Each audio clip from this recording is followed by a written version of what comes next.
बच्चों प्रश्न में दिया है कि अभाज्य गुणनखंड विधि द्वारा निम्नलिखित पूर्णांकों के एचसीएफ और एलसीएम ज्ञात करना है। ठीक है, पहला प्रश्न दिया है बच्चों 15, 12 और 21। ठीक है, यानी कि आपको एलसीएम और एचसीएफ ज्ञात करना है और कुछ नहीं करना है। ठीक है, तो बच्चों सबसे पहले हम इनके गुणनखंड निकाल लेंगे।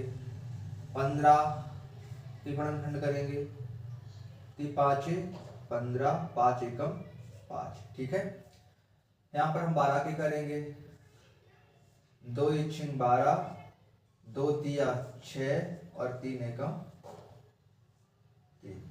ठीक है, अब हम 21 के करेंगे, यहाँ 3 से काटेंगे, 3 7 21, 7 एकम 7। ठीक है, अब बच्चों हमें पहले निकालना है एचसीएफ, तो हम सबसे पहले एचसीएफ निकालेंगे। एचसीएफ का मतलब होता है हाईएस्ट कॉमन फैक्टर, अधिक से अधिक संख्या, बड़ी से बड़ी संख्या जो हाईएस्ट हो लेकिन कॉमन हो। ठीक है, बड़ी संख्या जो कॉमन हो और हाईएस्ट हो। ठीक है, अब बच्चों इसमें 3 है।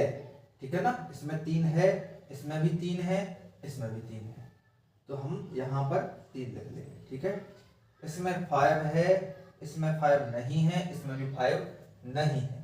ठीक है, और फिर इसमें जो है वो इसमें नहीं है। ठीक है, तो हमारा 3 आ जाएगा एचसीएफ, क्योंकि 3 तीनों ठीक है संख्याओं में है। ठीक है, अब हम निकालेंगे एलसीएम। एलसीएम और बच्चों हमें सभी के गुणनखंड करना है, सभी के गुणनखंड यानी सभी को गुणा करना है। ठीक है, तीनों संख्याओं में तीनों भाज्य गुणनखंड में कोई संख्या कॉमन है तो उसको सिर्फ एक बार लिखना है। जैसे 3 इसमें भी दिया, इसमें भी दिया, इसमें भी दिया, तो हम इसको एक बार ही लिखेंगे, ना कि 3 बार। ठीक है, 5 एक बार है तो इसको 5 को लिख लेंगे, फिर इसको 2 को लिख लेंगे, फिर यहाँ पर भी 2 को लिख लेंगे। ठीक है, अब 3 नहीं लिखेंगे क्योंकि 3 हमने कॉमन जो था वो एक बार हमने लिख लिया है। ठीक है, फिर यहाँ पर हम 7 लिख लेंगे। अब इनके गुणनखंड निकालेंगे बच्चों, तो गुणा करेंगे 5 या 15, 15 दूनी 30। ठीक है, 7 दूनी 14। ठीक है, 14 गुणा 30 करेंगे, 14 30 42, यानी कि 420 हमारा आंसर है। ठीक है, यानी कि 420 ऐसी संख्या होगी जिसमें 15 का भी भाग जाएगा, 12 का भी भाग जाएगा, 21 का भी भाग चला जाएगा। ठीक है बच्चों, अगला प्रश्न दिया है 17, 23 और 29 है ना। दूसरा प्रश्न दिया है 17, 23 और 29 है ना। अब बच्चों इसका पहले तो निकालना हमें एचसीएफ। ठीक है बच्चों, देखते ही पता चल रहा है कि इसका एचसीएफ 1 होगा, क्योंकि 17 किसी ऐसी कोई 17 के लिए कोई भी ऐसी संख्या नहीं है जो 17 को काट सके, ना 23 को ऐसी संख्या कोई है जो 23 को काट सके, ना 29 के लिए भी कोई ऐसी संख्या है जो 29 को काट सके। सिर्फ एक ऐसी संख्या है जो तीनों को काट सकती है। ठीक है, तो इनका एचसीएफ 1 ही होगा। ठीक है, गुणनखंड करके भी हम आपको बता देते हैं। जैसे 17 लिखा है, 17 को 17 से ही काटेंगे एक बार, 23 को 23 से काटेंगे एक बार, 29 को 29 से काटेंगे तो एक बार। ठीक है, यानी कि 1 1 1 तीनों में 1 आ रहा है। ठीक है, तो 1 इसका एचसीएफ होगा। अब हम निकालेंगे एलसीएम, तो एलसीएम निकालने के लिए तीनों का हम मल्टीप्लाई कर देंगे, 17 × 23 × 29। ठीक है, तीनों का हम क्या कर देंगे बच्चों, मल्टीप्लाई।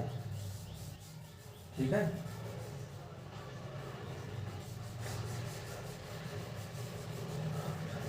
चलिए पहले हम दोनों का मल्टीप्लाई करते हैं। 17 × 23, 17 × 23। ठीक है, 17 की 51 हासिल 5, 17 दूनी 34, 34 और 5 29 है ना, 39 है ना, 391। अब 391 में आपको करना है 29 का गुणा। ठीक है, 9 एकम 9, 9 9 81, 9 30 27, 27 और 8 35 है ना। फिर 2 का 1 करेंगे 2, 2 9 18, 3 दूनी 6 और 1 7 है ना। 9 3 3 4 3 10 और 1 11 है ना। तो इसका जो आंसर आएगा यानी एलसीएम आएगा वो 11,339 है ना। ये आपका आंसर हो जाएगा बच्चों। अगला प्रश्न दिया है 8 9 और 25 है ना। चलिए हम करते हैं 8 9 25 ठीक है। इसके एलसीएम निकालेंगे एचसीएफ निकालेंगे। तो 8 की पहले हम गुणनखंड निकालते हैं। 2 से काटते हैं 2 चौको 8, 2 से काटते हैं 2 दूनी 4, 2 से काटते हैं 2 एकम 2 ठीक है। अब हम 9 के गुणनखंड निकालेंगे। 2 से नहीं कटेगा 3 से कटेगा 3 त्रिका 9 3 एकम 3 ठीक है। फिर हम 25 के गुणनखंड निकालेंगे। 5 से काट देंगे 5 25, 5 से काटेंगे 5 एकम 5 ठीक है। अब बच्चों इनके एचसीएफ क्या होंगे। एचसीएफ का मतलब होता है हाईएस्ट कॉमन फैक्टर। तो तीनों में कॉमन संख्या देखेंगे, कॉमन संख्या क्या आ रही है ठीक है। यहाँ पर 2 है, यहाँ पर 3 है, यहाँ पर 5 है, यहाँ पर 2 है, यहाँ पर 3 है, यहाँ पर भी 5 है ठीक है। यानी कि कॉमन संख्या सिर्फ और सिर्फ 1 होगी। क्यों? क्योंकि 1 इसमें भी है, इसमें भी है, इसमें भी है ठीक है। तो हाईएस्ट कॉमन फैक्टर क्या होगा बच्चों 1 होगा। क्यों? क्योंकि 1 तीनों में है ठीक है। अब हम निकालेंगे एलसीएम ठीक है।